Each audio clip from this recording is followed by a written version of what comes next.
Well,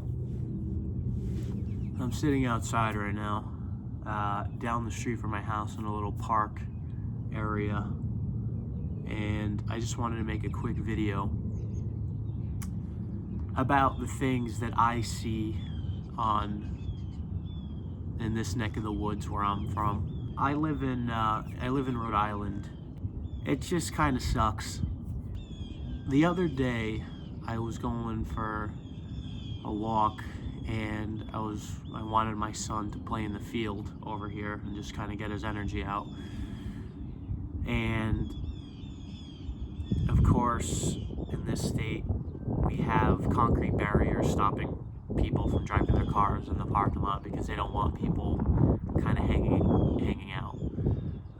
There's signs up that says no dogs, no skateboards, no bikes, no anything. It should just say no people, honestly, at that point. People don't listen, and they just do their best anyway. They bring their dogs, their bikes, or whatever, and they just try and, stay in their lane and, just do what they feel like what they can do without getting caught. And it's funny because I saw two kids, probably like 11 or 12, younger kids, on their dirt bikes. I think they were like some kind of electric dirt bikes, so they weren't even gas powered. They pulled up to the sign in the barriers that said, no bikes or anything allowed, and they kind of just waited there. And they could have easily just drove around the barrier and said, fuck it, and just did some donuts in this field over here, or, over there, and, popped wheelies and did whatever. But they stood there in front of the sign, and they just looked at it. And then they're like looking at each other, like almost like contemplating, what should we do next? And it ultimately ended up them just driving in circles around the parking lot and just leaving. Now, there's two things. One, that probably says that they're good kids. They follow the rules, and they saw what the sign said, and they chose not to break them. What that also does is it makes them kind of having a more difficult time at having any type of fun. Like, you can't go down the street anymore and ride your ATV somewhere or go in the woods. There's always police and and people getting annoyed with it, and it never used to be that way. I moved here with my parents a long time ago when I was a kid, and there used to not be any houses around. Like, yeah, there were. It was a neighborhood, but it was empty. 10 years plus later, a lot of rich people started moving in, and they're kind of setting the new standard of living, and essentially it's neutered. They are just completely anti-fun or anti-life, unless it's in their favor, when it's midnight and they're blowing fireworks off, when it's not the 4th of July, and, when they're in their grills having barbecues with the entire neighborhood blasting their rap music. And then they point the finger, saying that everyone else around them needs to quiet down. I have 2 beagles. They don't like dogs barking during the day, so they got taken to the pound one day because they called animal control on them. They don't like that the neighbor across from us had chickens and roosters, because at the crack of dawn, when the sun came up, they called the police and said that it was disrupting their peace, and the neighbor had to get rid of them. Meanwhile, I was driving down the street the other day, and black Mercedes comes flying up behind me. And I'm just like, who the hell is this guy? Right on my bumper. I pull over, and they like slowly cruise by me as they slowly drive past my window. And then I pull in my driveway, and then I see their car pull into the rich neighborhood, and I'm like, okay, I see. So, unfortunately, another good place in the world has been taken over by mediocre, anti-fun, entitled people. And there's nothing I can physically do about it other than make this video. I work very hard and for long hours trying to figure out a way how to get out of this hellhole, and now I know what it feels like to live in a ghetto. Mind you, no one's driving down the street, doing drive-bys trying to shoot at me, but I understand the mentality of really just feeling stuck and not being able to leave because of the shit that surrounds you. And it kind of sucks. That's only half the problem.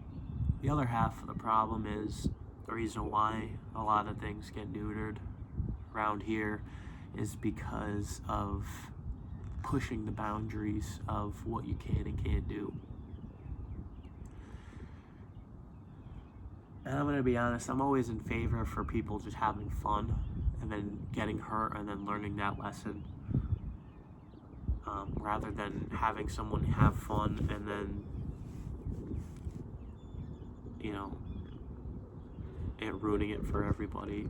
And what I mean by that is there's a gate over there, and a bunch of kids use their cars to rip the gate down and go inside the field and do donuts and stuff, and all it does is dig up the field, and it ruins it for the kids trying to play soccer during the day. And the funny thing about all of this is I'm not against people having fun, but I think there is the right way to have fun. Like, I don't think they were there, like, yes, they were there having fun, but they were also there wanting to break rules on purpose for the sense of self-gratification of, yes, I can break rules, but not thinking about other people in mind. Like, I think situations like when I have my dogs barking during the day or my neighbor has their chickens, that's not something that anyone should get angry at. It's just a normal way of life, and we were here first, so there's no reason why people like you should come in and tell us what we can and can't have.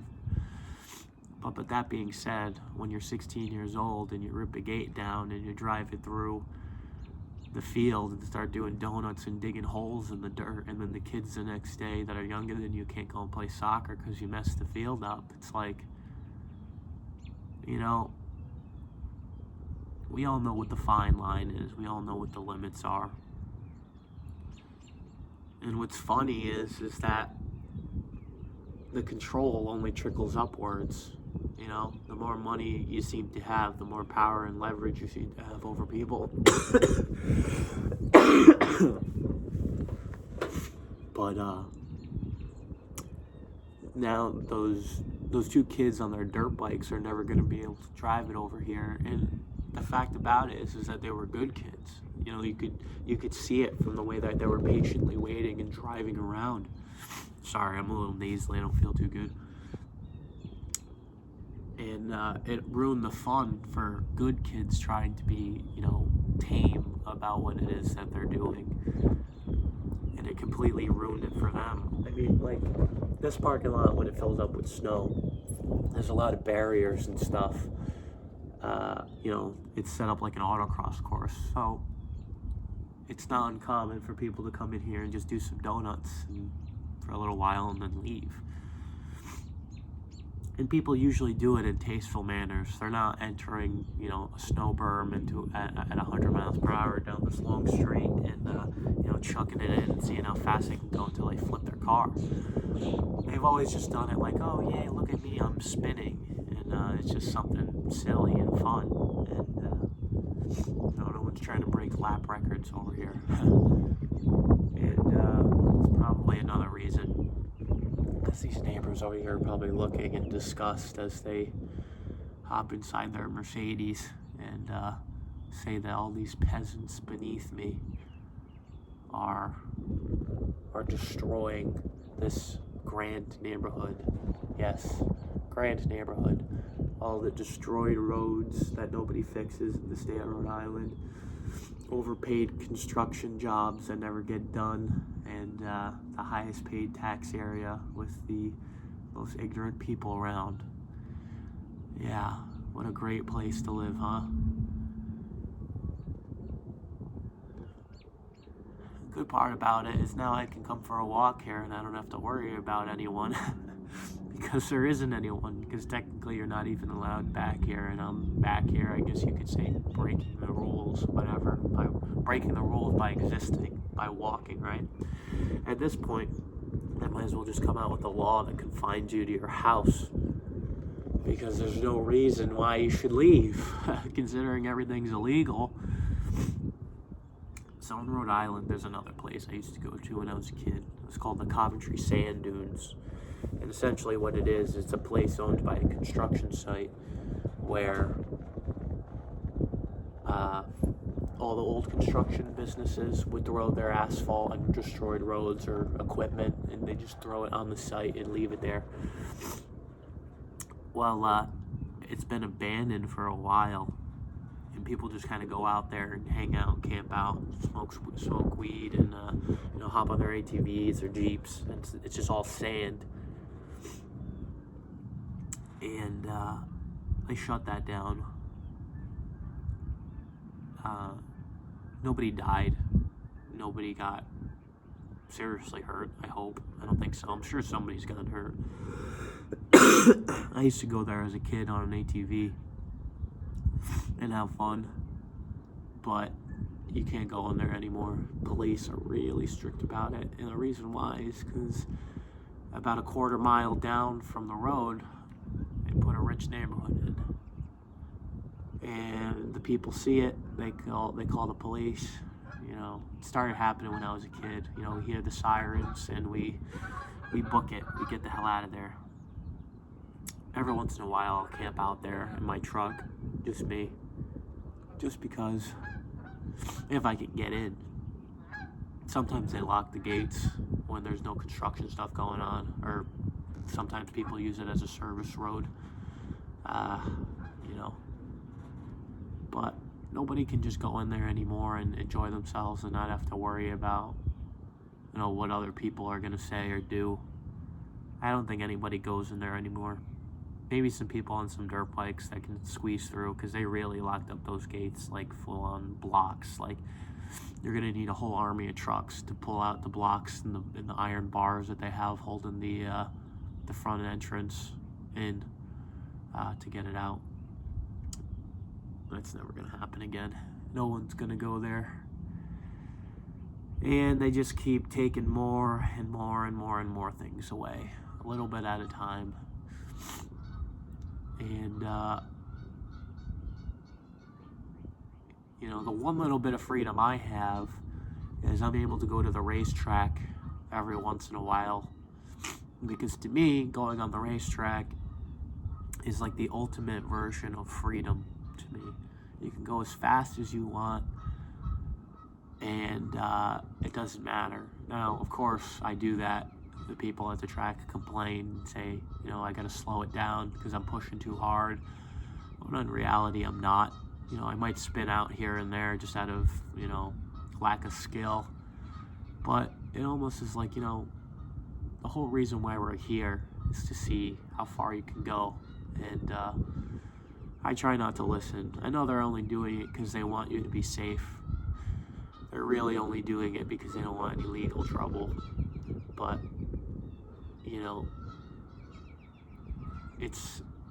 there's all these rules, and it just takes away from actually being able to enjoy something. I live in a part in the world where or actually, let me continue with the car thing. You know, it's like that one little bit of freedom that I have, and you know, it costs $300 a pop just to get on the racetrack, just to get there. Never mind gas or tires or brakes. Just to get on, it's $300. You know, if you're having a good time, it's a $1,000 day, all day. So, good luck. The people who own the track, you know, very rich people, I'm sure. And they don't just have like small groups going on where it's like, hey, here's $25, you can hop on the track, you know, have fun. They don't do that. You know, because it's some kind of a class division thing, where if it's $25, you'll get every single type of person coming on, and then some dickhead will kill somebody by accident. And you know, maybe it's expensive just cause. You know, if that's the case, how come there's with all these abandoned parking lots in the state, then no autocross events, no nothing, no $5 here, go have the time of your life? What about a canned good drive for the homeless? And you know, bring $5 and a couple of canned goods. We're raising money for homeless. I don't know. None of that anymore. I live in a state where you can't put a where you can't put a small shed on your property without a neighbor complaining about it obstructing their view, or it looks ugly based on land value. I remember I have this neighbor next to me, my neighbor on my right. She's a crackhead. She's on all these different types of drugs. She's all fucked up. Whenever I see her coming out of her house, miserable with their life. My parents wanted to put an addition on the front of our house, or another house on the front lawn, to take care of our this is a long time ago, back when you could afford to do that, back in the day, for the future, for our family, grandparents' family to move in, and you know, so we could take care of them when they get older. And the neighbor went to the city hall with us and said absolutely not, because it'll obstruct the view of the trees and the in the background. Right. Well, it was just a lie, because we had hedges up at that point, and she just didn't like us. And the so-called trees that she said she was missing now used to be around a cornfield, and now that entire area is covered in solar panels. So I hope you like your view of renewable energy. And here we are, sitting alone in a soccer field, contemplating all the bullshit I see around me on a daily basis. At least there's geese over there having a good time. But yeah, 2025, anti-fun, anti-everything, really. Anything that has people doing anything. Thank you for watching.